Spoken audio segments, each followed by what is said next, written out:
Hello, good morning. It's Monday, July 2026. And today we are going to have our third day of the heat dome that's in my area. Yesterday was about 102. The day before was 104, which I now happen to know is exactly 40 degrees Celsius. It's warm. So I've been working hard to keep the plants strong and healthy to withstand it. And my efforts are paying off, so everything's holding up really well. Sam Neill died.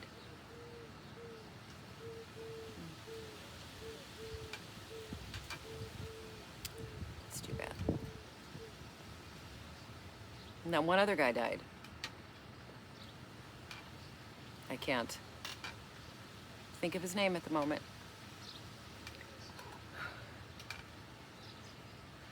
A few days will go by and there'll be something else in the news cycle and people will have forgotten.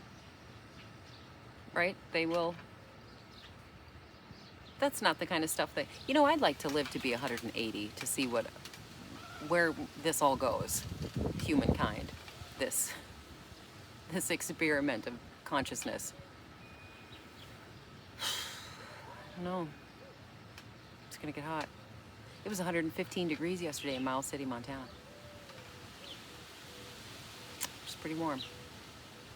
And then in the northeast part of the state, way northeast, up north of Grand Forks, there was the high was only 95, but the humidity was so high that the heat index was 120. So I think of the potential of it being 115 and having a heat index of 15 degrees, it's 130 degrees. It was drier in eastern Montana though, so it's a little more humid, I guess. I mean, don't they grow crops out there? That's kind of the reason why it was so humid on the eastern part of the state. There's a lot of crops, right? And they transpire, perspire, whatever it is that plants do. The water evaporates off of them, and then it hangs in the air and it has nowhere to go. So, and then when we sweat, right, it doesn't dry off our skin. That's why it's dangerous, because you can't cool down.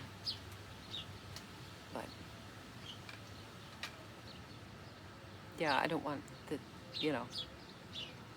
but I'm really curious. I'd like to know if humankind makes it, I don't think it's that far away. I think it's happening now. There are people who are ringing alarm bells about what's to come. I think it's here now. You have mass displacement of people. They move around because they're hungry. Civil war breaks out. Now they're more hungry. Desertification on a grand scale. Aquifers drying up. But see, this is going to go really, I don't know, but I'm still curious. I want to know where it all goes. If we manage to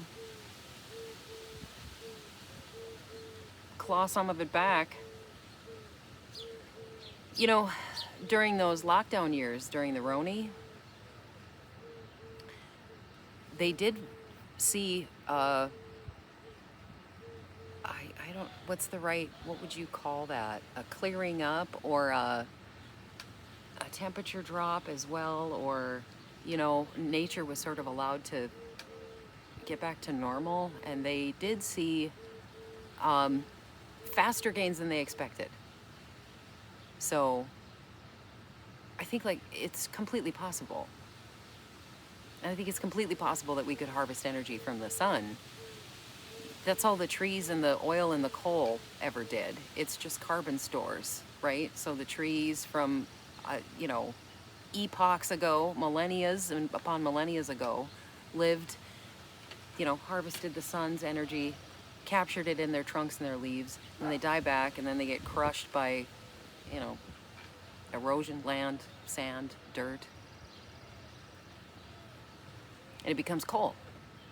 And then we light it on fire because that's where the fire comes from. It's this odd little piece of magic. So, same thing with, dinosaurs or living organisms that make, oil fields.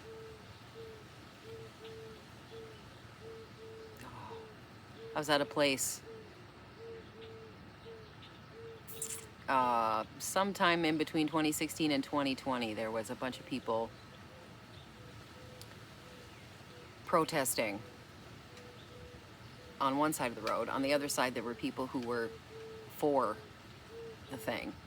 And a kid on the other side come over, couldn't understand why we were all upset.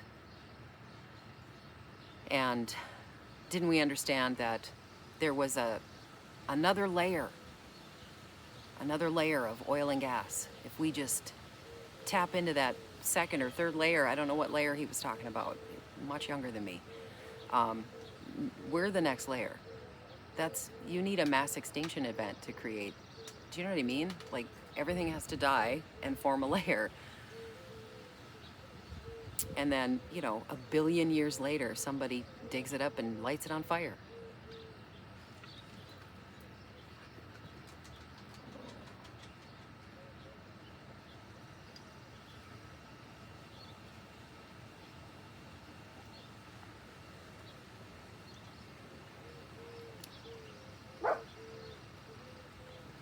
Yeah, so I think we could get smarter at harvesting the sun. Like, as smart as the trees, right? They've got it figured out. They know how to do that. It's very easy for them.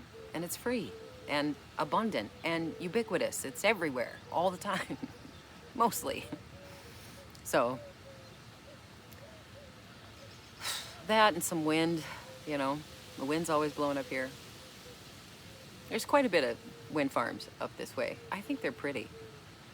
Like, especially when they're moving. I don't know. And if you have the right kind of music playing in the car, when you drive by them, they have this slow, hypnotic. It's, interesting. I think they're prettier than oil and gas well hammers. Those are all over the place out west. When I was a kid, too. You don't see them as much anymore, and that big black hammer tech is, no longer in use. I don't think that's how they drill anymore. Or pump. Especially with fracking, I think they do something different. The fracking goes sideways a lot of times. Horizontal drilling is what they called it when it first arrived out here. That's what the engineers called it. Or, I guess fracking, it wasn't really the term people were using. It was pressurized something. It's where you take the off product, so when you drill, you pull the materials out of the ground. It isn't like a pocket of oil.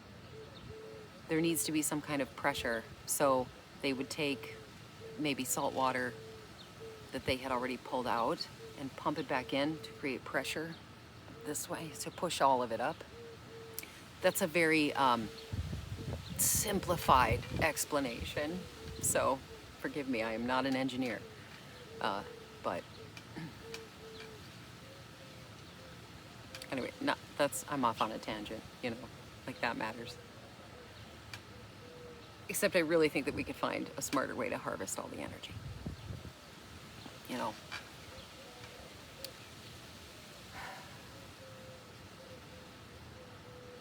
Plus oil and gas, man, that's a finite resource. We're gonna get there where it's just gone. There's no more. That was the whole argument with the kid and there's a third layer. There's no,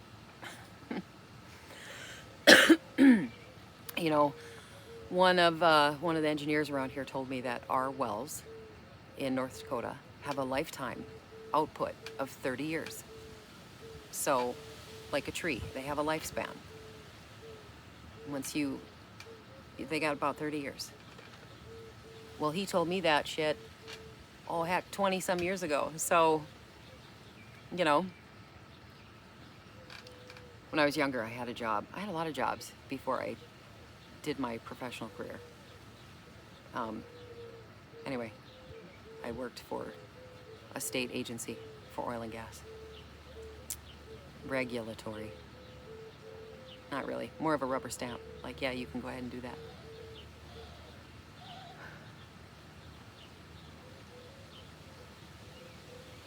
That was a long time ago. That was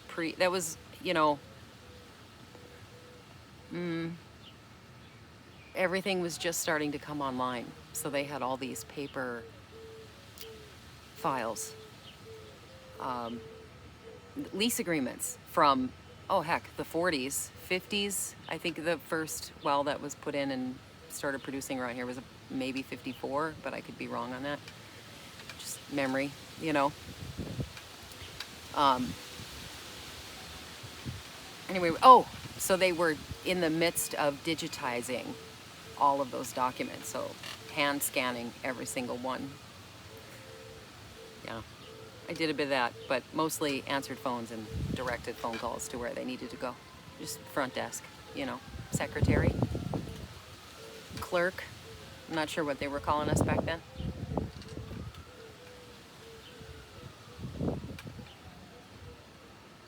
Yeah.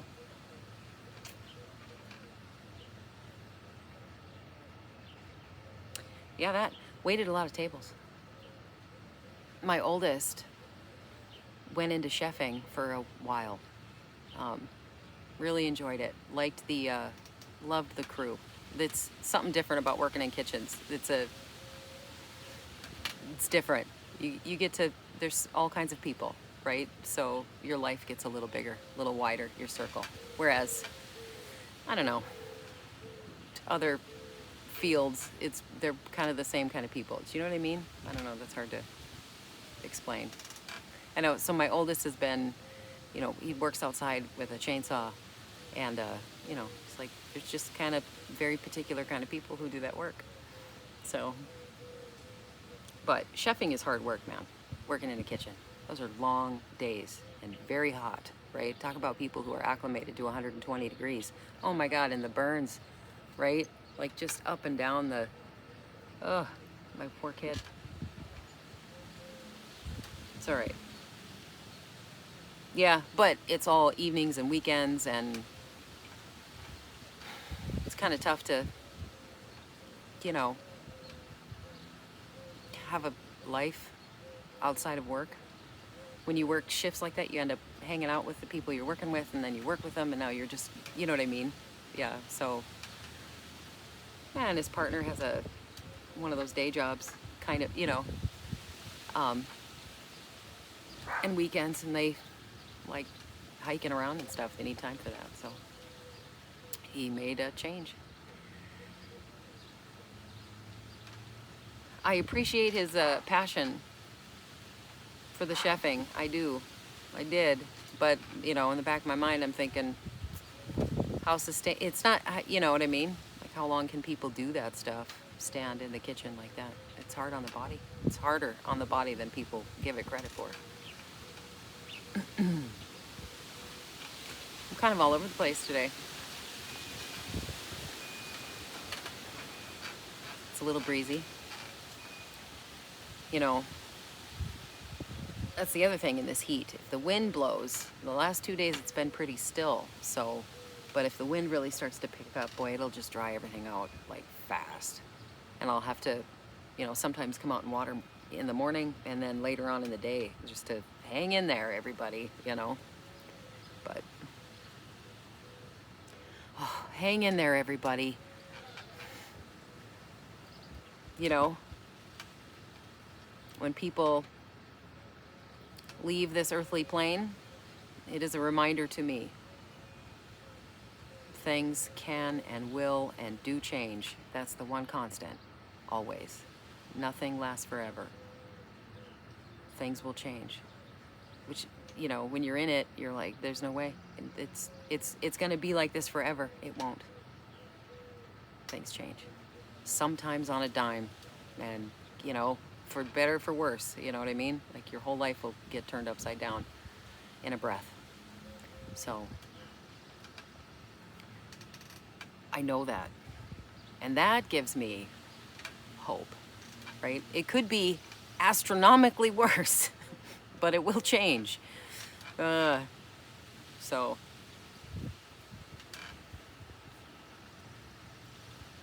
so there's that.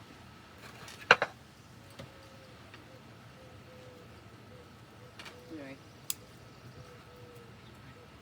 noticed another deadhead I had to take care of. Throw all that in the compost bin.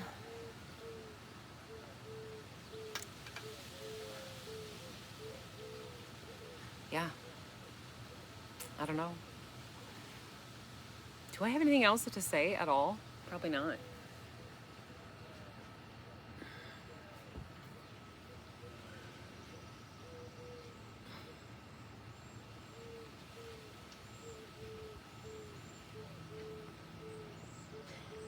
You ever scrub floors for a living?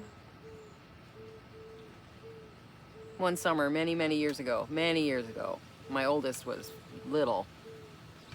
I took a summer job, scrubbing an abbey. Stone floors, you couldn't use soap.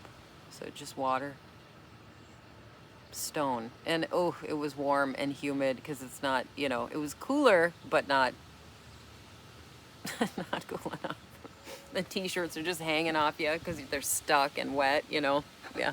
It's all right. I think that's good for people. Do a bunch of different stuff. I don't know, in this day and age, it's a little harder to do, right? Because all that bunch of different stuff is kind of gig working and it doesn't pay the bills, so that's hard. But it gives you a better idea of,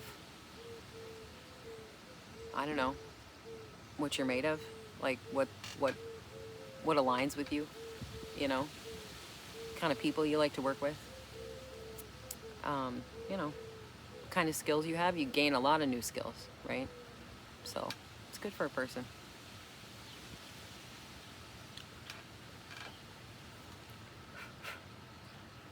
And college too, boy, I am not against that. I'm not, but it's cost prohibitive, at the moment, for sure. Yeah, all those engineers I worked with all those years ago, one guy told me that his entire tuition bill for the whole 4+ years that he went, $5,000. He graduated in the 80s. Summer job paid for that, you know what I mean?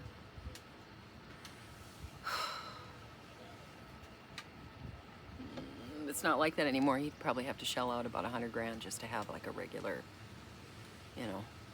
at least 50. Go to a state school for 4 years, easily, I suppose. $10,000 a year. Yeah. So, that's unfair. What do you do? Not go. I don't know. Like, I wouldn't want to put anybody off of it either, because that's the thing. That's what I learned. I dropped out of high school. I quit. And then did a handful of stuff and, lived a little too wild and free for a hot minute. And then I went back.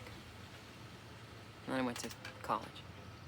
I loved it. I'd attend a university every day for the rest of my life if I could. Just learn shit. It's fun. I thrived there. That's a good environment for me.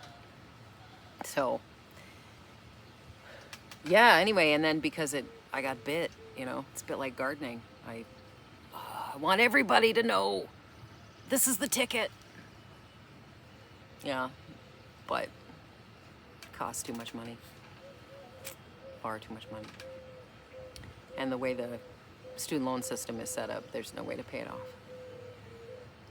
Not really. Not unless you got a big old chunk you can throw at it. So,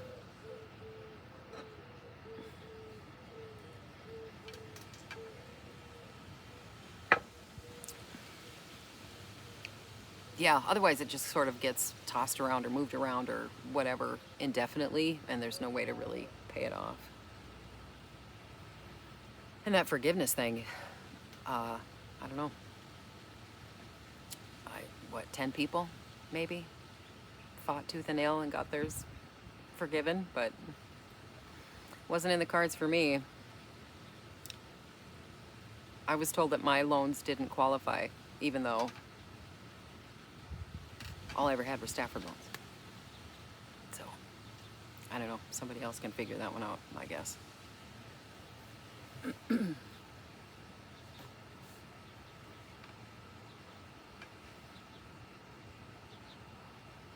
Even though it's on the list, you know what I mean? Like the work I went into. What the hell, man? It's public service, public, you know.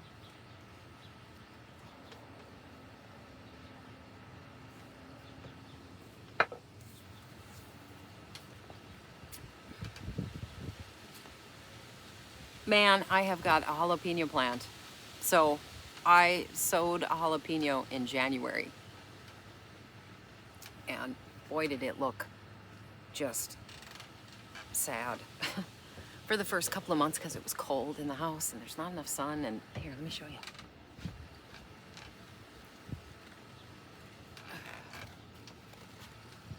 Yeah, look at all those berries on there. I mean, I gotta be honest with you. I've grown jalapenos in the past, but I don't usually get, I know that's normal. You're supposed to have that many, but boy, didn't that look great? I couldn't tell you what I did differently or right to get so many.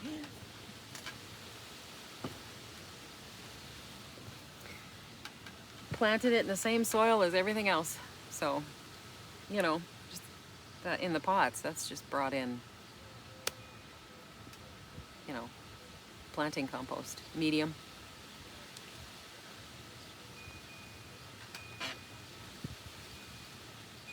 Yeah. Anyway, that's about enough, huh? 22 minutes. Just wanted to come and check in and see how you're doing and tell you to have a good day. I'll talk with you later.